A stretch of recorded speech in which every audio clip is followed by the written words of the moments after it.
রাজধানীর সচিবালয়ের ৭ নম্বর ভবনে রাত ১:৫২ পাওয়া খবরে জানা যায় ৭ নম্বর ভবনে ভয়াবহ অগ্নিকাণ্ডের ঘটনা ঘটেছে। এই ঘটনায় ফায়ার সার্ভিসের প্রায় ১৮টি ইউনিট কাজ করে। সচিবালয়ে এমন অগ্নিকাণ্ডের ঘটনা আসলেই চিন্তার বিষয়।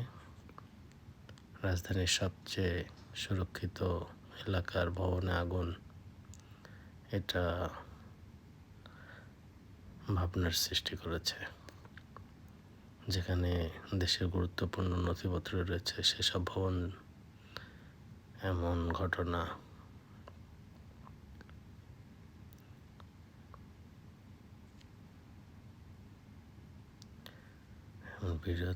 ভিডিও দেখার জন্য পাশে থাকবেন। ধন্যবাদ এবং সবাই সাবধানে থাকবেন, সুরক্ষিত থাকবেন।